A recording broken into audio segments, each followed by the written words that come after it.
రాష్ట్రంలో దేశంలో ఎక్కడన్నా కావచ్చు చట్టాలు న్యాయాలు అనేవి కింది స్థాయి నుంచి పై స్థాయి వరకు ఉండే ప్రతి ఒక్కరికి సమానంగా పనిచేయాలని కోరుకునే సగటు పౌరాలు నేను. ఒక మైనర్ బాలిక వచ్చి వాళ్ళ కుటుంబంతో సహా వచ్చి కేసు పెట్టింది, పోక్సో కేసు పెట్టింది. ఆ కేసుని ఈ రోజు వరకు ఎందుకు తప్పుదోవ పట్టిస్తున్నారు అనేది నెంబర్ 1. ఈ రోజు వరకు ఇంత పెద్ద పోలీసు వ్యవస్థ హోంశాఖను చేతిలో పెట్టుకున్న సీఎం గారు సైతం ఒక కేంద్ర సహాయ మంత్రి కొడుకుని అందుబాటులోకి తీసుకొని విచారించలేకపోతున్నారు అనేది అంటే మాకు దొరకట్లేదు, మాకు కనబడట్లేదు అంటే మరి ఇంత పెద్ద వ్యవస్థ ఏం చేస్తుంది ఒక పర్సన్ దొరకకపోతే? రెండవది, ఈ రోజు బండి సంజయ్ గారు ఒక మాట అన్నారు, నా కొడుకు ఎటువంటి తప్పు చెయ్యలేదు. నిజమే అనుకుందాం, తప్పు చెయ్యలేదు అనుకుందాం, విచారణకు రండి, విచారించనివ్వండి. ఒక కేసు నమోదైనప్పుడు మనం ప్రాథమికంగా చేయాల్సినది ఏంటి? ఏది నిజము ఏది అబద్ధం అనేది ఫస్ట్ విచారించాలి కదా. మీ కుటుంబాల మధ్యలోనే విషయం లేదు, పోలీస్ స్టేషన్కి వచ్చింది, కేసు వరకు ఫైల్ అయింది, అది ఒక మైనర్ బాలిక విషయము అనేది రేపు మైనర్లకే న్యాయం చేయలేని ప్రభుత్వము మహిళలకు ఏ రకంగా న్యాయం చేస్తుంది? ఒక మైనర్ బాలిక విషయంలో కేంద్ర సహాయ మంత్రి కొడుకు అయితే దొరకకుండా పోతాడా అని మాట్లాడతారు. రేపు రాష్ట్రం గురించి దేశం మొత్తం చర్చిస్తుంది. కాబట్టి మేమేమంటున్నామంటే తప్పు ఒప్పులు మావి కరెక్టా మావి తప్ప సెకండరీ. అసలు ఫస్ట్ విచారణకి ఎందుకు దొరకట్లేదు, దానికి ఎవరు సహకరిస్తారు, ఎందుకు పోలీస్ వ్యవస్థ దీని మీద ఎక్కువ కాన్సన్ట్రేట్ చేయట్లేదు? ఒక మైనర్ బాలిక వచ్చి కేసు పెట్టినప్పుడు ఇమీడియట్ స్పందన ఏంటి? ఇవి చర్చ కూడా మైనర్ కాదు మేజర్ అనే చర్చ నడుస్తా ఉంది కోర్టులో కూడా వాదనలు. ఇప్పుడు వాదనలు వీళ్ళు ఒక రకమైన కేసు పెట్టారు, వాళ్ళు ఒక రకమైన కేసు పెట్టారు. ఈ రెండు దాంట్లో వచ్చింది ఏంటంటే పర్సన్ దొరకకపోవడం, బండి సంజయ్ గారి కొడుకు కనబడకుండా పోవడం. అసలు కనబడకుండా పోవాల్సిన అవసరం ఏముందండి? ఇప్పుడు మీకు నిజంగానే తన మైనర్ కాదు మేజర్ అన్నప్పుడు సాక్ష్యాధారాలతో సహా న్యాయము చట్టాలు ఉన్నాయి, తేలుస్తుంది. కాబట్టి నేనేమంటే చెప్తా ఉన్నాడు, ఇక్కడ కావాల్సుకున్న హనీ ట్రాప్ జరుగుతా ఉంది, నేను ఒక కేంద్ర మంత్రిగా ఉన్నాను, సో ఇదంతా హనీ ట్రాప్ కిందగా చూడాల్సి వస్తుంది అంటూ తను కూడా పిటిషన్ వేశారు. ఇప్పుడు మనమేం లోకమంతా గుడ్డిపోలేదు కదండి, అనేక వీడియోలు చూస్తున్నాము ఏ రకంగా ఉంది ప్రవర్తన, ఇంకొకటి అమ్మాయి సంభాషణలు అవన్నీ చూస్తున్నాం. సరే అది హనీ ట్రాపా లేకపోతే మైనర్ బాలికన? అసలు ఫస్ట్ ఆఫ్ ఆల్ విచారణకు వచ్చి మరి ఆ విషయాలే మాట్లాడండి. ఎందుకు మాట్లాడలేకపోతున్నారు, ఎందుకు తప్పించుకుంటున్నారు? నేను ఇంకొక చిన్న విషయం చెప్తాను. ఈరోజు బండి సంజయ్ గారు బాధపడుతూనే, సరే మాట్లాడుతూనో బాధపడుతూనో, మా కుటుంబంలో మా ఆవిడ బాధపడుతుందో మా రకంగా కాదు, లేదు సమాజానికి నేను ప్రజలకు టైం ఇచ్చినా మా కొడుకు తప్పు చేయలేదు అని మాట్లాడతారు. తప్పు చేయనప్పుడు ధైర్యంగా తీసుకొచ్చి ముందుంచి విచారణకు సహకరించండి. అవును, అన్ని ఆధారాలు తీసుకొని వచ్చే వరకు బయట తిరుగుతుంటే పోలీసులు ఏం చేస్తున్నారండి? ఒక కేసు ఫైల్ అయిన తర్వాత, ఒక కేసు ఫైల్ అయితే ఇది మీ విషయంలోనో మా విషయంలోనో ఇన్ని రోజుల వరకు మనల్ని పోలీస్ స్టేషన్కి తీసుకెళ్లకుండా విచారించకుండా ఉంచుతారా? అట్లా జరిగిందా సమాజంలో ఎప్పుడైనా? నెంబర్ 1. రెండవది, ఈ రోజు వరకు నేను ప్రత్యక్షంగా మేము ఫేస్ చేసిన ఒక సందర్భం చెప్తాం. 2019 ఎలక్షన్లో స్టేజ్ మీద కళ్ళు మండుతున్నాయి కాంగ్రెస్ వాళ్ళకు, కడుపులు ఉడుకుతున్నాయి బీజేపీ వాళ్ళకు అని పాట పాడితే మా ఇంటి మీదకి దాడికి వచ్చింది. 6 నెలల మా పసిపాపను పెట్టుకొని ఎవడికి పుట్టింది ఎట్లా అట్లా నోటికి వచ్చిన బూతులన్నీ మాట్లాడారు. మరి అప్పుడు ఎక్కడ పోయిందండి? కుటుంబాలు బాధపడవా? కుటుంబాలు ఏడవవా? ఈ రోజు మాత్రం ఒక సందర్భం వచ్చి విచారణ గురించి మాట్లాడితే మీరు కుటుంబాల గురించి మాట్లాడుతారు. చట్టం తన పని తాను చేసుకుపోతుంది అని చెప్పేసి నాయకులు, చాలా మంది బీజేపీ నాయకులు మాట్లాడుతున్నారు.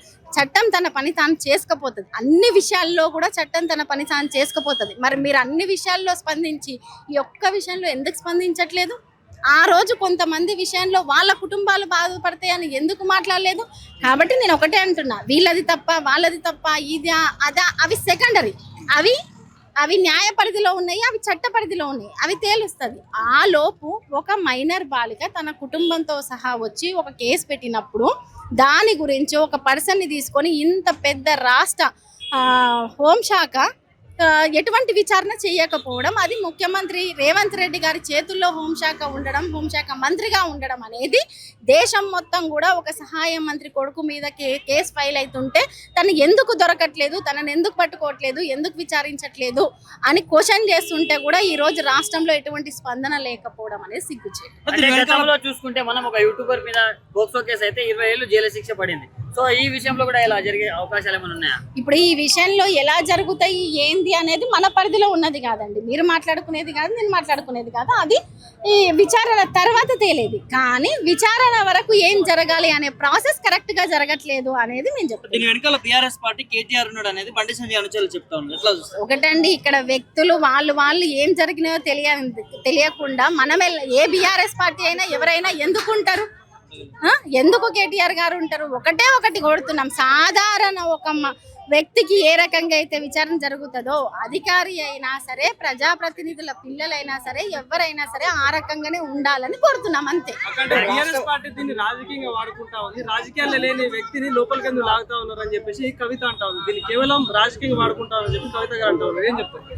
ఒకటండి, బీఆర్ఎస్ పార్టీ అనేక ప్రజా సమస్యల మీద స్పందిస్తూనే ఉంది. ఈ రోజు ఈ ఒక్క సమస్యనో ఇంకొక సమస్యనో కాదు, రైతుల సమస్యల గురించి కొట్లాడుతుంది, ఆటో డ్రైవర్ల సమస్యల గురించి కొట్లాడుతుంది, మహిళల సమస్యల గురించి కొట్లాడుతుంది, అనేక సమస్యల గురించి కొట్లాడుతుంది. ఈ రోజు ఒకటి మాట్లాడుతుంది. ప్రతిపక్షంలో ఉన్న ఈ రాష్ట్రాన్ని షీటింలు పెట్టి భద్రతగా కాపాడుకున్న బీఆర్ఎస్ పార్టీ మీద ఒక బాధ్యత ఉంది. ఏంటి అంటే, ఏదైనా సరే ఒక కేసు ఫైల్ అయినప్పుడు జరగాల్సిన సాధారణమైన పద్ధతి ఇక్కడ జరగట్లేదు. అది ఎందుకు జరగట్లేదు? ఒక సహాయ మంత్రి కొడుకు కాబట్టి జరగట్లేదా అని మాత్రమే అడుగుతుంది. అంతే తప్ప శిక్ష ఏంది, ఏంటి, నెక్స్ట్ ఫర్దర్ ఏంది అనేది బీఆర్ఎస్ పార్టీ చేతిలో ఉండదు, ఇంకో పార్టీ చేతిలో ఉండదు, ఇంకో పార్టీ చేతిలో ఉండదు. అది న్యాయము, చట్టము, విచారణ తర్వాత ఏం తేలితే అది తేలుతుంది. కాదు మేడం, స్పందించే విధానం ఇది కాదు, సున్నితంగా వ్యవహరించాలి ఆ మైనర్ బాడీ కానీ కవిత గారు మాట్లాడారు. మీ వల్లనే మీరు హడావుడి చేయడం వల్ల ఆ పాప ఫోటోలు కూడా బయటకు వస్తున్నాయి. ఇక్కడ సున్నితంగా బిహేవ్ చేయాల్సింది ఎవరండి? రాష్ట్ర ప్రభుత్వంలో ఉన్న హోంశాఖ సున్నితంగా బిహేవ్ చేయాలి. ఈ విషయాన్ని హోంశాఖ ఇమీడియట్ యాక్షన్ తీసుకుంటే ఇంత పెద్ద రాద్ధాంతం కాకుంటుండే. కాబట్టి ఇక్కడ హోంశాఖ సున్నితంగా బిహేవ్ చేయలేదు. ఈ రోజు వరకు కూడా ఆ బాలిక వైపు హోంశాఖ లేదు. నేనేమంటున్నా, వాళ్ళకి అందరూ సమానమైనప్పుడు అందరి వైపు ఉండండి, ఇటువైపు ఉండండి, అటువైపు ఉండండి. ఒకటి. రెండవది, హోంశాఖ స్పందించని పక్షంలో ఎవరు స్పందించాలి? సమాజంలో ఉన్నది ప్రతి ఒక్కరి బాధ్యత, మహిళలుగా మా బాధ్యత. కాబట్టి బీఆర్ఎస్ పార్టీ తరపు నుంచి ఈ రాష్ట్రాన్ని షీటింగ్లు పెట్టి అనేక సందర్భాల్లో మహిళలను కాపాడుకున్న బాధ్యతాయుతమైన ప్రతిపక్ష హోదాల్లో మేము ఉన్నాం, ఒకప్పుడు అధికారంలో ఉన్నప్పటికీ కూడా. కాబట్టి మేము క్వశ్చన్ చేస్తున్నాం. మిమ్మల్ని అరెస్ట్ చేస్తా ఉన్నారు, కానీ బండి సంజయ్ కొడుకు దొరకట్లేదు. ఎట్లా చూస్తారు? ఇక హోంశాఖ ఎట్లా పనిచేస్తుందో మనం గత కొన్ని రోజుల నుంచి చూస్తూనే ఉన్నాము. మీడియా మీద దాడులు జరుగుతూనే ఉన్నాయి, ఆటో డ్రైవర్ల మీద దాడులు జరుగుతున్నాయి, ఆశా వర్కర్స్ జీతాల గురించి క్వశ్చన్ చేసే దాడులు జరుగుతున్నాయి. అంతెందుకండి, ధాన్యం కొనుగోలు చేయమని అడిగితే రైతుల మీద కూడా దాడులు జరుగుతున్నాయి. అట్లా పనిచేస్తుంది హోంశాఖ. ఎటువంటి రాష్ట్రంలో హోంశాఖ ఉందా లేదా, అది ఉంటే ఎవరి చేతులు ఉందో అర్థం కాని పరిస్థితిలో ఉంది. కాబట్టి ఈ రోజు రోడ్డు మీదకి వచ్చి కొట్లాడుతాం.